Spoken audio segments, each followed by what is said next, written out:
Amém, irmãos e irmãs, vamos dar continuidade ao estudo do livro de Romanos. Nós paramos no capítulo 6 a semana passada, né? E o capítulo 6 Paulo já começa a desconstruir um pensamento que possivelmente já rodava a seu respeito.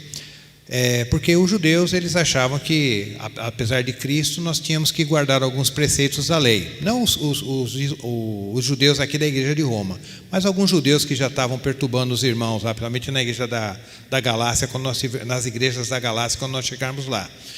Então, qual era um dos argumentos que eles usavam? Que o evangelho de Paulo era um evangelho fácil, era um evangelho light. Um evangelho que não exigia nada, bastava ter fé em Jesus e tudo bem. Por isso ele começa o capítulo 6 do livro de Romanos com essa expressão, 6:1, Então, qual seria a conclusão de tudo aquilo que a gente estudou anteriormente? Devemos continuar pecando a fim de que a graça seja ainda mais ressaltada? Então eles começavam a divulgar que Paulo pregava assim: você creu em Jesus? Pode viver do jeito que você quiser, porque você já está salvo mesmo, uma vez salvo, salvo para sempre, você foi eleito, não vai perder salvação, então pode deitar e rolar que está tudo garantido, está tudo certinho para você. E Paulo nunca pregou isso, tá? Então ele estava precisando... Um dos objetivos da carta era desconstruir essa teologia perversa que eles estavam imputando a Paulo. Olha, Paulo que está falando isso aí, na verdade, ele nunca falou dessa maneira. Mas o capítulo 6, irmãos, nos nossos dias, principalmente o capítulo 6 e o capítulo 7 de Romanos, eles precisam ser trabalhados dentro de uma harmonia para que não haja confusão. Porque se nós lermos esses capítulos sem o devido entendimento, isso pode nos trazer uma complicação. Porque o capítulo fala sobre a morte do velho homem, da morte do velho homem, que o pecado não deve mais dominar a nossa vida. Então parece que o texto nos induz a uma vida de pureza absoluta, que a gente vai ter um domínio absoluto sobre o pecado. Quando a gente lê o 6, a gente sente isso, e quando a gente vai para o 7, parece que Paulo está falando exatamente o contrário. Então vamos lá, capítulo 6, versículo 6, olha o que ele diz: pois temos conhecimento de que a nossa velha humanidade em Adão, ou seja, o nosso velho homem, algumas traduções, foi crucificada com ele, a fim de que o corpo sujeito ao pecado fosse destruído, para que nunca mais venhamos a servir o pecado. Olha que coisa maravilhosa. Agora vamos lá para o 13. Tampouco entregais os membros do vosso corpo ao pecado, como instrumentos de iniquidade. Antes consagrai-vos a Deus, como quem fosses levantados da morte para a vida, e ofereçais os vossos membros do corpo a Ele, como instrumentos de justiça. E o 19 do mesmo capítulo diz assim: expresso-me assim nos termos do homem comum por causa da fraqueza da vossa carne, pois assim como apresentastes os vossos membros do vosso corpo como escravos da impureza e da maldade que conduz a iniquidades ainda maiores, apresentais a partir de agora todos os membros do vosso corpo como escravos da justiça para a santificação. Então nós lendo esses textos, nós dá a impressão que eu vou conseguir uma hora ou outra, se Deus quiser, eu vou resolver, corrigir o problema do pecado na minha vida. Principalmente o versículo 6 e 6, que nas versões antigas fala que foi crucificado com ele o nosso velho homem. Então eu vou contar para os irmãos como que isso me foi ensinado há muitos aninhos atrás. Então as pessoas falam assim: olha, você se converteu, o seu velho homem tem que morrer. Seu velho homem tem que morrer. Eu li o texto, não, realmente, aqui está dizendo que que o nosso velho homem tem que ser crucificado com Cristo. E eu achava que essa crucificação tinha que ser, essa eliminação do velho homem tinha que ser aqui e agora. Você se converteu a Cristo, é uma conversão sincera, você nasceu de novo, foi batizado. Então, meu amigo, o velho homem morreu e os problemas de pecado foram resolvidos na sua vida, até porque lá no 13 diz que nós devemos entregar os membros do nosso corpo para ser instrumento de justiça, consagrá-los a Deus. Então, quer dizer, o problema do pecado no seu dia a dia estaria resolvido. E alguns irmãos que logicamente com boa intenção, talvez hoje eles nem pensem mais assim, na época, o que me era ensinado? Falou assim: você quer saber se o velho homem foi morto na sua vida, se o velho homem foi eliminado na sua vida. Falei, como é que eu entendo isso aí? Falou assim, imagina uma pessoa que gostasse, vamos falar aqui uma coisa que eu gosto, né? Uma pessoa que goste muito de pudim de leite. Você gosta de pudim de leite? Eu falava, gosto de pudim de leite, é um negócio que eu gosto. Tudo bem, quando você vê um pudim de leite, você fica afoito para comer, né? Fico. Agora imagina que você morreu, está lá no funeral, está lá no caixão, você morreu. Aí alguém chega com um pudim de leite bem pertinho de você ali. Qual vai ser a sua reação? Aí eu falo, não vai ter reação nenhuma, eu morri, eu estou morto. Então, aí mas aquele pudim de leite que você tanto amava não vai te atrair, você não vai sair do caixão e pular no pudim de leite? Eu falo, não, de jeito nenhum, eu estou morto. Eu falo, assim tem que ser o pecado na sua vida. Você tem que destruir o seu velho homem a ponto do pecado não te afetar mais.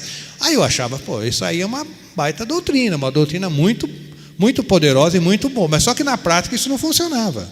Aí no meu dia a dia eu não via isso funcionar. Então eu falo, poxa, mas como é que eu mato o velho homem? Como é que eu achei que ele tinha morrido, mas agora parece que ele ressuscitou, parece que acho que ele só tinha desmaiado, então virava-se aquela confusão, porque eu particularmente queria eliminar os problemas da velha natureza aqui e agora. E me esquecia que nós temos uma luta entre a carne e o espírito contra a carne. E isso é para sempre, isso não vai terminar. Enquanto nós estivermos aqui na terra, você se converteu a Cristo sim, você tem que andar em santidade sim, você tem que vencer o pecado no seu dia a dia sim, buscar graça de Deus, buscar força no Espírito Santo de Deus, em oração, mas sabendo, eu por mim mesmo não posso. E essa guerra vai ser contínua, essa guerra não vai ser eliminada da minha vida. Eu vou contar uma experiência, eu preguei na semana passada, eu contei essa experiência, eu gostaria de deixar registrado aqui, que quando, irmãos, a gente não entende como se relacionar com o pecado, ou como lidar com o pecado aqui no nosso dia a dia, se a gente entender que uma vez que eu me converti, uma vez que eu nasci de novo, o pecado não tem mais poder sobre a minha vida, isso pode criar em nós um problema, que eu até usei a expressão uma paranoia. Você fica tão obcecado em vencer ao pecado que isso pode até acabar te adoecendo. Então existia uma moça que ela era filha de pais cristãos, né? Os pais dela eram líder lá da comunidade onde ela frequentava, homens, um casal exemplo, a própria moça era um exemplo.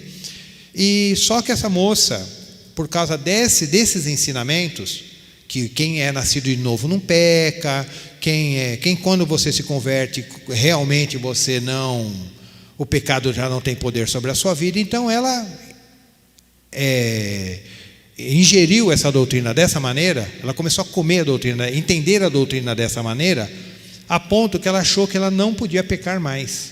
Ela falou, não, eu não posso mais pecar, eu tenho que viver uma vida de santidade plena, de santidade absoluta. Eu não posso cometer nenhum pecado contra Deus, porque afinal de contas o meu velho homem morreu, eu tenho que entregar meus membros para que possa entregar meus membros para serem consagrados a Deus. Então o pecado não pode ter lugar na minha vida, eu não posso permitir que o pecado me domine mais. Só que ela chegou num ponto, né, dentro dessa paranoia, que isso é uma doença, ela acabou adoecendo por causa disso, a ponto da moça se suicidar, porque ela falou, como ela percebeu que não conseguia vencer o pecado, aquilo não se cumpria na vida dela, ela acabou, por causa disso, se suicidando. E por que nós temos essa complicação? Porque nós não entendemos que nós temos o nosso procedimento que tem que ser santo, o nosso caminhar, o nosso andar tem que ser santo, nós temos que andar em amor, nós temos que andar em perdão, nós temos que andar em pureza, nós temos que andar assim. Mas existe em nós uma natureza que não foi convertida. O que foi convertido foi a minha mente, o meu entendimento foi convertido, mas a minha natureza continua desconvertida, né? Não existe essa palavra, mas ela não se converteu, ela continua a mesminha que nós herdamos de Adão. Então cabe a nós andarmos no Espírito, confiarmos no Espírito, para que nós possamos vencer dia a dia essa natureza.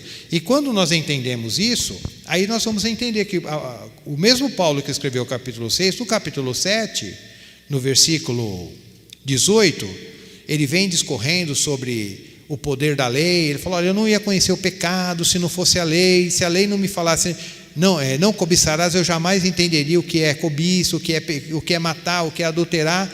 Mas ele fala: mas quando a lei me mostra o que é a cobiça, o que é o pecado, ao invés daquilo me dar força para vencer, muito pelo contrário, aquilo me parece que aí que me aguça mais, aí que me dá mais vontade de cometer aquele pecado. Então a lei ela acaba operando em mim de forma inversa. Então ela me mostra o pecado, mas só que aí eu conheço que aquilo é pecado, mas ela não me dá força para vencê-lo. Então por isso aí ela só me faz chegar a uma conclusão: que eu sou um pecador. Que essa é a função da lei. Essa é a função da lei. Por que existe a lei? Por que Deus colocou lá um padrão tão inatingível? Justamente para mostrar que todos pecaram. Todos pecaram. Os 10 mandamentos é um resumo de toda a lei. É um resumo de toda a lei. Então a pessoa fala: mas eu cumpro os 10 mandamentos. Eu não mato ninguém, eu honro meu pai e minha mãe, eu não adoro outros deuses, eu não furto, eu não adultero, e alguns até falam: eu guardo até o sábado, né, de lambuja, ainda guardo o sábado. Então eu estou cumprindo toda a lei. Só que tem um versículo na lei, um mandamento dos 10 mandamentos, que quebra todos. E o próprio Tiago fala: se você não cair em um mandamento, você está condenado por todos. Aí a pessoa: mas eu cumpro tudo, eu honro meu pai e minha mãe, não adultero, não faço, não furto e tal. Só que tem um mandamento que fala assim: não cobiçarás, que é exatamente o mandamento que Paulo cita no capítulo 7. Eu não saberia o que é cobiça se a lei não me dissesse: não cobiçarás. E o que é cobiçar, irmão? Cobiçar é você desejar alguma coisa que não é sua. É desejar, é simplesmente você passou um carro na rua lá, nossa, que carro bonito, eu queria ter aquele carro. Pronto, isso é cobiça. De repente você é um empresário. Aí você chega, tem vários empregados, aí você vai na empresa de um amigo seu, aí você vê um funcionário dele e fala: puxa, mas que funcionário exemplar.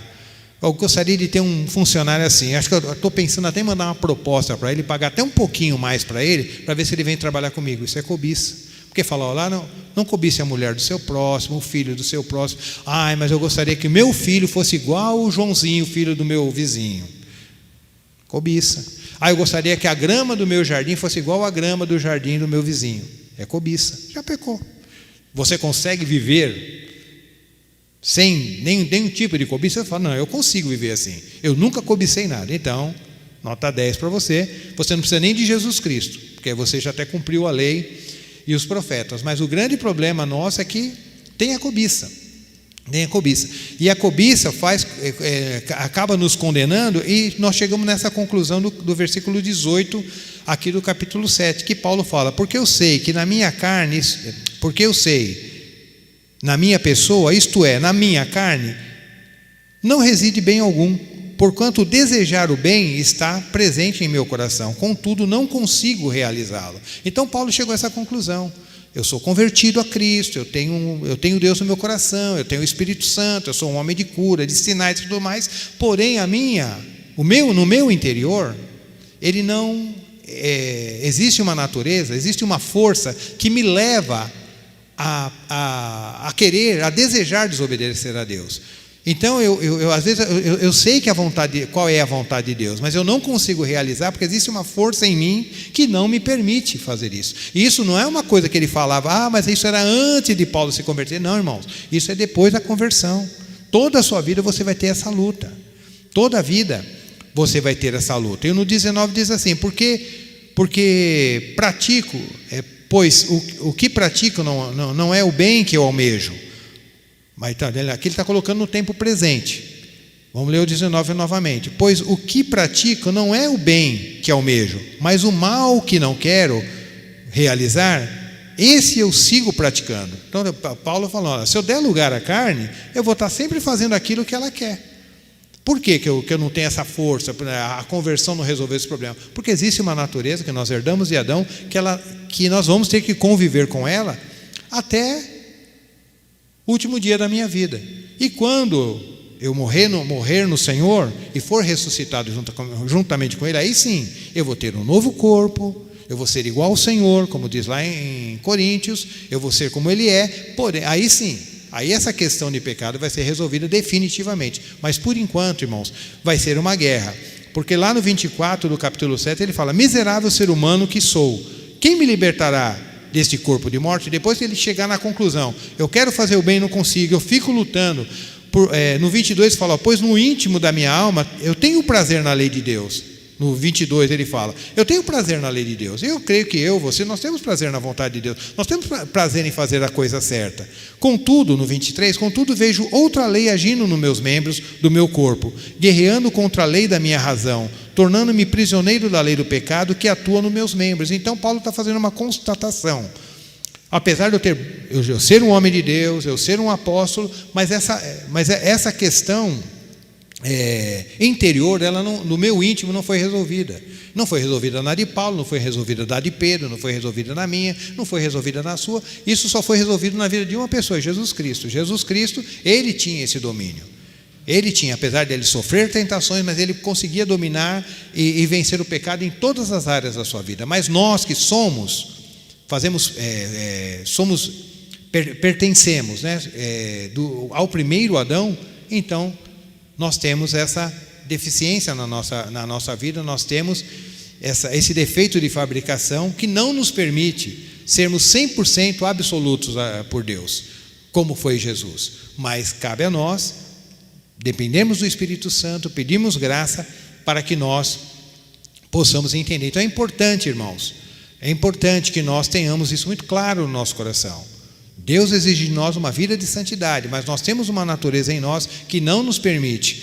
Então isso nos leva para o capítulo 8, que nos leva à conclusão de entendermos que eu não posso por mim mesmo, eu sei da minha deficiência, eu sei da minha falha, mas eu tenho o Espírito Santo que eu posso recorrer a Ele, que me foi dado para que habitasse na minha vida, no meu coração, o Espírito Santo que eu recebi no dia que eu criei no Senhor, e Ele vai me dar graça dia a dia para que eu possa vencer o pecado. A minha tendência é ir para o mal, a minha tendência é me inclinar para as coisas erradas. Eu sei que existe uma lei dentro de mim que até tem prazer na lei de Deus, mas tem uma outra lei que me empurra para fazer as coisas que desagradam a Deus, mas eu tenho o Espírito Santo que vai estar me dando graça para isso. Então é muito importante que nós tenhamos esse discernimento no nosso coração.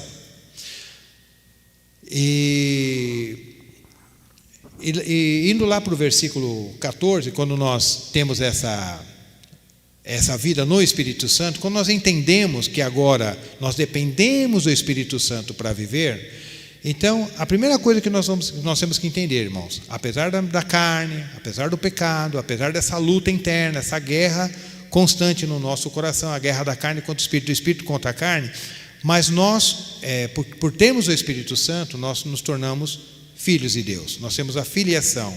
O versículo 14 diz assim: porquanto todos os que são guiados pelo Espírito de Deus são filhos de Deus. Então o fato de eu ter o Espírito Santo e andar no Espírito Santo, isso me torna um filho de Deus. E através do Espírito nós recebemos uma nova esperança, como está escrito lá no versículo 18: eu estou absolutamente convencido que os nossos sofrimentos do presente não podem ser comparados com a glória que nos será revelada. Apesar das tribulações que nós temos no nosso dia a dia, mas porque nós entendemos que temos o Espírito Santo na nossa vida, esse entendimento vai nos trazer esperança que um dia nós vamos, e isso tudo vai ser superado e vai passar. Por enquanto eu estou passando, né, nessa vida várias dificuldades, é uma prova, é uma tribulação, é um descontentamento, é uma decepção, é uma frustração, porém na glória tudo isso vai terminar e nós podemos ter essa esperança que é gerada pelo Espírito Santo em nós. E quando nós andamos no Espírito Santo, nós cremos que Ele também, nós entendemos que Ele nos livra da nossa fraqueza. Por isso lá no 26 que fala que do mesmo modo o Espírito Santo nos auxilia em nossa fraqueza, porque não sabemos como orar, no entanto o próprio Espírito intercede por nós com gemidos impossíveis de serem expressos por meio de palavras. Então nós sabendo da nossa dificuldade, dentro desse andar nosso no dia a dia, que o pecado nos ronda, nos assedia, nós podemos recorrer ao Espírito para que Ele nos auxilie a vencer essa fraqueza. E lá no 31, porque nós andamos no Espírito, nós vamos ter a vitória, nós vamos ter a conclusão que nós vamos ter a vitória. Indo já para o capítulo 9, irmãos, capítulo 9 já é um capítulo mais polêmico. Então Paulo, ele, lembrando sempre que o público-alvo do apóstolo Paulo era os judeus e os gentios que congregavam ali na igreja de Roma. Então ele continua também nessa dicotomia, né? E aí ele começa lá no versículo 9, no capítulo 9, no versículo 1, dizendo que não existe diferença mais agora entre judeu e entre gentio. Lá atrás Deus escolheu esse povo, deu as promessas, deu os profetas, deu os patriarcas, deu a lei. Porém hoje, pela misericórdia de Deus, recebeu também os gentios. E lá no versículo 12 está escrito assim, no capítulo 9, versículo 12: foi-lhe dito, o mais velho servirá ao mais novo. Como está escrito, amei a Jacó, mas rejeitei a Esaú. Que conclusão podemos tirar? Acaso Deus não é justo? De modo nenhum. Pois ele declara a Moisés: terei misericórdia de quem eu quiser, terei misericórdia de quem eu quiser ter misericórdia, e terei compaixão de quem eu desejar ter compaixão. Bom, os irmãos que estão mais familiarizados com a questão da eleição, da doutrina da eleição, da predestinação, sabe que esse é um dos textos muito usado para estar defendendo essa linha teológica. Que linha é essa? As pessoas que defendem a predestinação. Ele fala assim, olha, Deus, dentro da sua soberania, Ele escolheu aqueles que seriam salvos e aqueles que não seriam salvos. Então, em resumo, a predestinação prega assim, que Deus, que em Adão todos pecaram, estava todo mundo condenado. Todos estavam condenados, mas Deus, no seu amor e na sua soberania, escolheu alguns para salvação e alguns para perdição aleatoriamente. Aí alguém pode falar, nossa, mas que absurdo, Deus está sendo injusto, Deus não está sendo injusto fazendo assim, mas por que ele escolhe um e não escolhe outro? Então, a resposta de quem crê nessa doutrina da predestinação é que Deus, na sua soberania, Ele tem todo o direito de escolher quem Ele quer e quem Ele não quer. Até eles citam lá o versículo 19 do capítulo 9, mas o oleiro tem que dar satisfação para o barro, por que ele foi feito assim, ou foi feito assado, por que a alça é daquela maneira, ou de outra maneira. Não, o oleiro é o Senhor, Ele é o que comanda. Se Ele quer fazer o vaso desse jeito, Ele faz, se Ele não quer, Ele não faz. Então, se Deus quer salvar uma pessoa, Ele salva, se Ele não quer salvar, Ele não salva, até porque todos estavam condenados ao pecado. Ainda dentro desse pensamento da predestinação, tem um irmão que uma vez perguntaram para ele, mas Deus ele escolhe assim aleatoriamente as pessoas? É dessa maneira? Ele falou, não, é exatamente. Deus, na sua soberania, escolhe aleatoriamente quem ele quer salvar e quem Ele não quer salvar. Ele falou assim, mas como que isso funciona? Eu falei, imagina todo mundo com o olho vendado, né? Ele falou assim, imagina uma multidão, todo mundo com o olho vendado, indo para um abismo. E todo mundo, porque está com o olho vendado, vai todo mundo cair num abismo. Mas aí Deus olhou aquelas pessoas caminhando para o abismo, na sua misericórdia Ele tirou a venda de algumas pessoas continuaram e foram para o abismo, mas aqueles que foram tirados a venda, que Deus na sua soberania escolheu de tirar a venda, esses foram salvos, esses viram o abismo e se afastaram. Então essa é a explicação que ele foi dada, que eles davam baseados nesse texto, porque eles falam, Deus é soberano, Deus faz do jeito que Ele quer. Só que, irmãos, é lógico, eu respeito os irmãos que pensam assim, estou só trazendo uma vertente e vamos estar trazendo uma outra agora. Mas é muito complicada essa questão, porque quando se fala dessa maneira, apesar da gente não... Quem somos nós para indagarmos a Deus ou para questionar a Deus? Mas é muito estranho Deus ser um Deus de amor, e Deus ser um Deus de amor, Deus ser um Deus de justiça, mas a soberania dele está acima do seu amor, acima da sua justiça. Então Deus da mesma maneira que Ele é amor, da mesma maneira que Ele é justiça, da mesma maneira que Ele é soberano, da mesma maneira que Ele é bom, é tudo alinhado. Deus é 100% bom, 100% amor, 100% justiça, 100% soberano, 100% tudo. Deus é 100%, Deus é por igual. Deus não oscila. Ele tem muito amor e menos justiça, tem muita justiça e menos bondade, ou seja, muita bondade, mas tem muito mais soberania. Não, Deus é por igual. Deus é por igual. Mas as pessoas baseiam nesse capítulo para dizer que Deus age assim. Só que o texto aqui está dizendo que, no versículo 13, que o mais velho servirá ao mais novo. Quem que é esse mais velho e quem é esse mais novo? Isso aqui é a história, está contando a história de Esaú e Jacó, né? Eles eram irmãos gêmeos, e eles nasceram lá de Rebeca, né? E na hora que eles estavam nascendo, Deus falou ao coração de Rebeca que o mais novo, que era Jacó, seria, ou seja, o mais velho, que era Esaú, iria servir o mais novo, que era Jacó.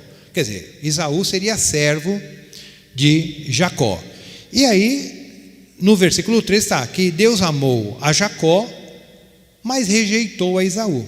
Então as pessoas falam, está vendo, Deus é soberano, Ele escolheu, os dois eram gêmeos, não tinham feito nem bem nem mal, Deus escolheu um e rejeitou o outro, porque Deus é soberano. Mas na verdade não é isso que o texto está dizendo. Gostaria que os irmãos ficassem bem atentos agora, porque na verdade Esaú, quem representa, o que ou quem Esaú representa? Esaú, irmãos, ele representa o povo de Israel. Esaú representa os eleitos de Deus. Os eleitos de Deus que foram rejeitados. Quem eram os eleitos de Deus? Era o povo de Deus. Esaú representava o povo de Deus que Deus havia escolhido. E o que é que está lá em João, no capítulo 1 de João? Jesus veio para os que era seu, ou seja, Jesus veio para Esaú, que era o mais velho, que era aquele que tinha direito à primogenitura, que era aquele que tinha direito a todas as bênçãos, mas os seus não receberam. Por quê? Foi exatamente isso que Esaú fez com a sua primogenitura, com o seu direito à herança. Os irmãos lembram que Jacó estava ali fazendo um picadinho lá, um guisado, aí Esaú tinha ido caçar, a hora que voltou não tinha caçado nada. Aí ele sentiu aquele cheirinho gostoso do picadinho que Jacó estava fazendo. Aí Esaú falou, me dá um pouco desse picadinho aí, desse guisado, tal, tá gostoso. Aí Jacó falou, não, vou te dar não, se você me der a sua primogenitura, aí eu te dou o picadinho, aí eu te dou o guisado. Mas dá um pouquinho aí só. Não, vamos negociar. Se você me der a sua primogenitura, quer dizer, o direito de herança que você tem, por ser o mais velho, aí eu te dou o guisado. Aí ele falou, tá bom, vai, me dá esse guisado aí, porque o que me interessa, o que me interessa a primogenitura agora, se eu vou morrer? Então ele rejeitou. A primogenitura nada mais é do que Cristo. Ele rejeitou ser o herdeiro da promessa. Ele não quis ser o herdeiro da promessa. E Jacó, mas Jacó também foi malandro. Exatamente. A palavra Jacó significa usurpador. Ele foi malandro mesmo. E é importante que os irmãos tenham isso em mente. Ele foi malandro nessa hora, na hora que ele foi pegar a bênção com seu pai Isaac, que ele se passou por Esaú, e Isaac acabou abençoando Jacó pensando que era Esaú. Depois, quando Esaú chegou, ele falou, não, mas eu já abençoei você. Não, mas aí Esaú começou a perseguir Jacó. Então Jacó agiu de má fé. E é importante que nós tenhamos isso muito claro na nossa mente, que o próprio nome Jacó significa usurpador. Mas aonde eu quero chegar com os irmãos? Aonde eu quero chegar com os irmãos? Por que Deus amou a Jacó e não a Esaú? Porque Esaú, que tinha direito à primogenitura, rejeitou. Ele rejeitou, ele não quis. Ele achou que um prato de comida era mais importante do que o reino de Deus.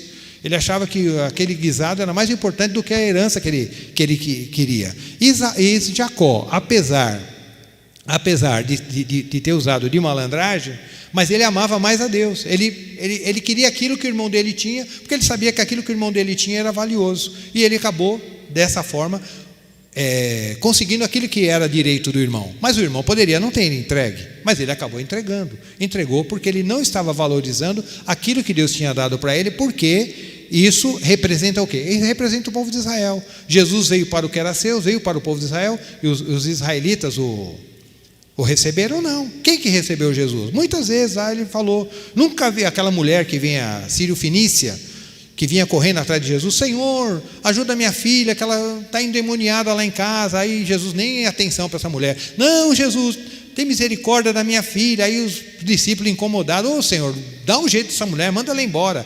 Aí Jesus falou para ela, olha, não é bom que eu deixe de dar comida para os filhos para dar para os cachorrinhos. Falou assim para a mulher. Ela era uma sírio-fenícia, era uma gentia. Mulher e gentia ainda. Ela falou, Senhor, não tem problema não. Os cachorros comem da mesa, das migalhas que caem da mesa dos filhos. Só me dá suas migalhas, para mim eu já estou feliz com as migalhas. Aí Jesus falou, nunca vi tanta fé em Israel. O que significa nunca vi tanta fé em Israel? Olha, isso era para me estar ouvindo de vocês, hein? Vocês, porque eu vim para vocês. Eu não vim para os gentios. No primeiro momento eu vim para vocês. Porque a promessa foi dada para vocês, a herança era de vocês, mas vocês rejeitaram a herança. Agora, diante dessa fé, pode ir, minha filha, sua filha está curada. Aí o outro caso lá daquele centurião, ajudou lá a construir a sinagoga dos judeus, aquela coisa toda. Aí o que aconteceu? O centurião mandou algumas pessoas falarem para Jesus que o servo dele estava doente. Aí Jesus falou, não, eu vou lá na sua casa, que nem podia, né? Para o judeu ir na casa de um gentio, a gente sabe disso. Jesus iria, mas dentro da tradição deles não podia. Falou, não, eu vou lá na sua casa e curar teu servo. Aí o que o centurião falou? Não, Senhor, eu não sou digno de o senhor vir na minha casa. O Senhor, não sou digno, eu sei que é uma coisa errada vocês virem na casa do gentio. Manda só uma palavra e o meu servo vai ser curado. E qual foi a resposta de Jesus para aquele gentio? Nunca vi tanta fé em Israel. Quer dizer, isso eu tinha que estar ouvindo de vocês, mas porque vocês me rejeitam, então eu acabo tendo que abençoar aqueles que na verdade eu nem tinha chamado, mas acabaram me recebendo. Então, irmãos, Esaú, o fato de Deus falar, eu amei a Esaú, na verdade, eu amei a Jacó e aborreci Esaú. Esaú nada mais era do que os judeus, que deveriam correr para Jesus e correram de Jesus. E Jacó, ele representa os gentios, que apesar de ser usurpador, não merecer nada, porque Jacó não merecia primogenitura, por tudo que ele fez, mas ele procurou a Deus ali da sua maneira. Então, apesar dele agir dessa maneira, Deus o recebeu porque viu o coração deles. Então, irmãos, diante dessa explicação, eu espero que tenha ajudado a explicação. Vamos ler o texto para ver se os irmãos conseguem encaixar essa explicação dentro desse texto. Foi-lhe dito, o mais velho servirá ao mais novo. Quer dizer, Esaú iria servir a Jacó. Como está escrito, amei a Jacó, porque Jacó buscou a herança, buscou o reino, e rejeitei Esaú, porque Esaú rejeitou a Deus. Que conclusão podemos tirar? Acaso Deus não é justo? Por que essa pergunta? Porque, mas não é o mais velho que tinha que receber a herança? Sim, é o mais velho, mas o mais velho não quis, de modo nenhum. Porquanto ele, Deus, declara a Moisés, terei misericórdia de quem eu quiser. O que significa terei misericórdia de quem eu quiser? Quer dizer, uma pessoa que não merecia misericórdia, que era Jacó, e Jacó representa os gentios, Deus teve misericórdia de todos os gentios, porque Paulo, nessa carta, o público-alvo deles era judeus e gentios. Então ele está falando agora, ele está falando por gentios da igreja de Roma, por judeus da igreja de Roma, que os gentios tinham acesso à salvação como eles. como eles, porque Deus, aprove a Deus ter misericórdia dos gentios. Aqui não tem nada a ver que Deus escolhe aleatoriamente as pessoas. Aqui está falando de dois grupos, o grupo de judeus e o grupo de gentios. E que, apesar dos gentios não merecerem salvação, eles estarem lá, não terem sido o povo escolhido, mas Deus, na sua misericórdia, aprove ao Senhor, na sua misericórdia, amar os gentios. Então Jacó representa, nesse caso especificamente desse texto do capítulo 9 de Romanos, todos os gentios, e Esaú representa os judeus. O 15, porquanto ele declara a Moisés: terei misericórdia de quem eu quiser ter misericórdia. No caso, seriam os gentios. E terei compaixão de quem eu desejar ter compaixão. Está se referindo aos gentios. Assim, claro está que isto não depende da vontade, tampouco do esforço do ser humano. Porque os gentios não tinham como se fazer qualquer coisa para agradar a Deus. Deus, na sua misericórdia, nos amou, os gentios. Porque, na verdade, quem tinha todo esse direito eram os judeus. Mas Deus, na sua misericórdia, amou, quis amar também os gentios. Tampouco do esforço humano, mas da maneira como Deus focaliza a sua misericórdia. Então, aqui deixou bem claro que Deus amou a Jacó, representando o quê? Deus amou a todos os gentios. Deus amou a todos os gentios porque ele queria mostrar agora que o povo que ele havia escolhido, que era Esaú, que eram os judeus, o rejeitaram.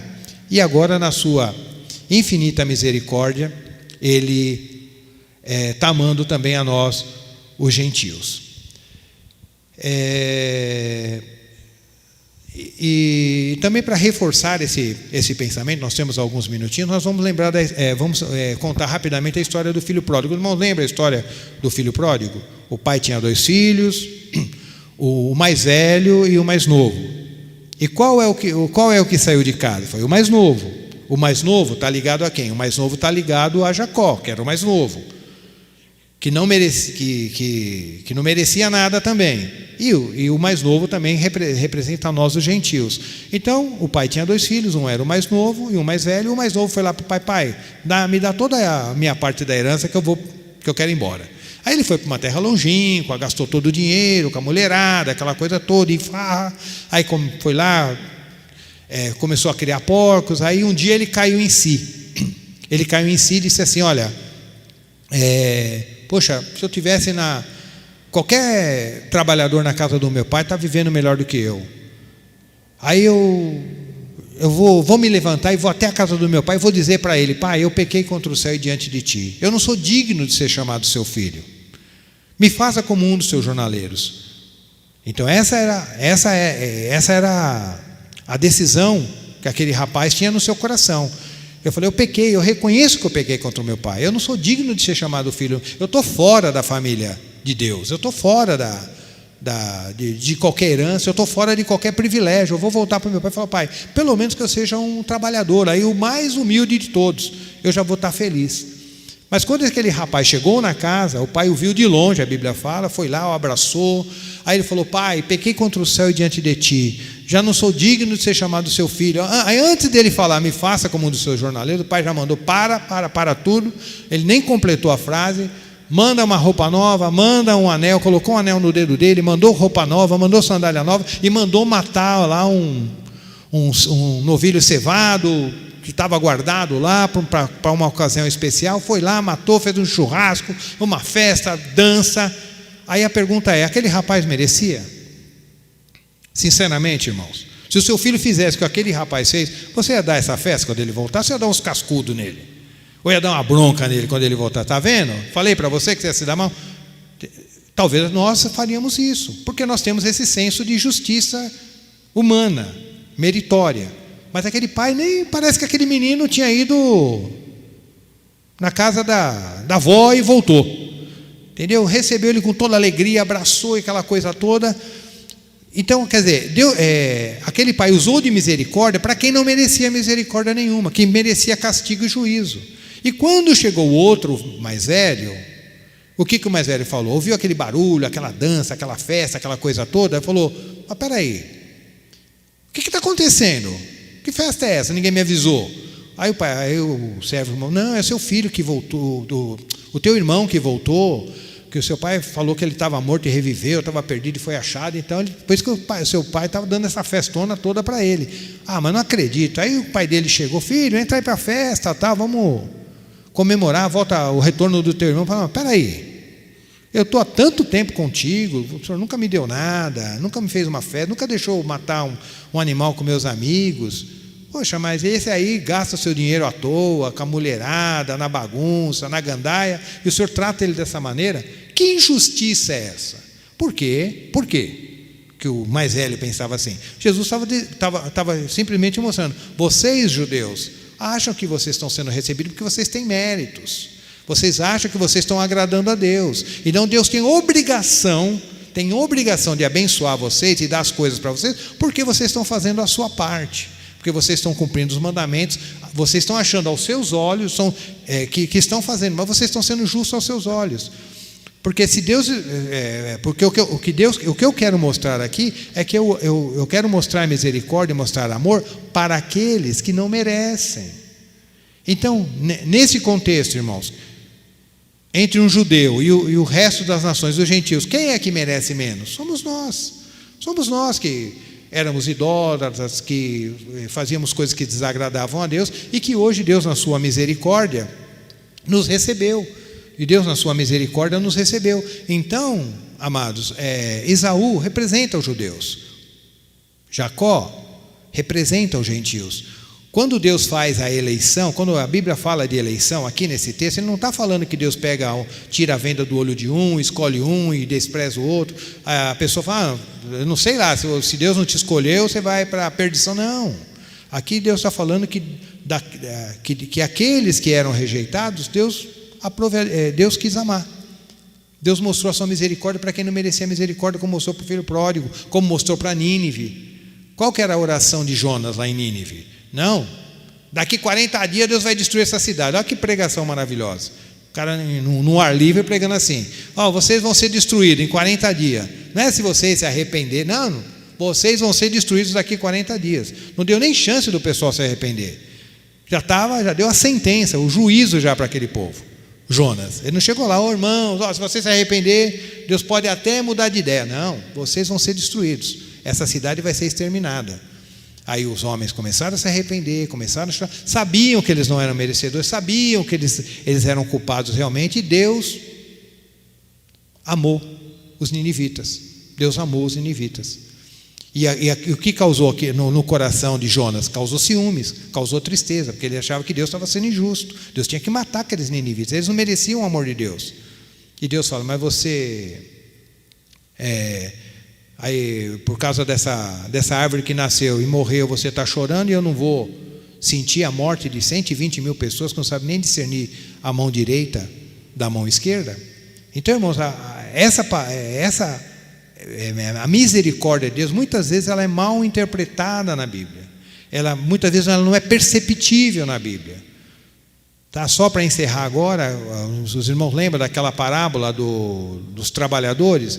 Um pessoal começou a trabalhar às 6 da manhã, depois outros começaram a trabalhar meio-dia, e outros começaram aí no final, outros começaram a trabalhar no final, tipo 15 para 6.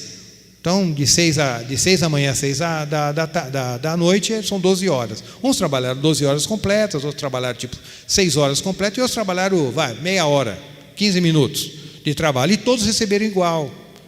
E todos receberam igual. Na hora do pagamento, o senhor lá da vinha, né, chegou, começou a pagar. De vez ele começar a pagar os que começaram a trabalhar mais cedo, ele começou a pagar aqueles que trabalharam por último. Aqueles que trabalharam tipo 15 minutos, meia hora. Quanto que eu tratei com vocês? R$200? R$200 para vocês que trabalharam meia hora, R$200 para vocês que trabalharam 6 horas, e R$200 para vocês que trabalharam as 12 horas completas. Aí o que tinham trabalhado mais falou: peraí, está errado, nós trabalhamos o dia inteiro e estamos recebendo a mesma coisa. Aí o dono da vinha falou: mas você está incomodado porque eu sou bom?